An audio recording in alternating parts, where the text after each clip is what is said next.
Beberapa waktu yang lalu, artis Natasha Wilona pernah diisukan dekat kembali dengan Stefan William.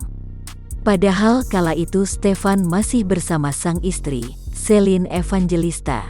Perempuan yang akrab disapa Wilona itu mengaku memang pernah menjalin hubungan asmara dengan Stefan William. "Kan dia mantan aku ya? Sebelum nikah, pacar pertama aku kan Stefan dulu waktu aku umur 15, ungkap Natasha Wilona pada kanal YouTube Ngobrol Esix, dikutip Tribun News, Senin, tanggal 14 September tahun 2021. Mereka pun menjalin hubungan cukup lama, yaitu selama 2 tahun. Setelah putus, keduanya kembali dipertemukan dalam pekerjaan. Wilona pun menyebut jika kedekatan mereka tidak lebih dari itu.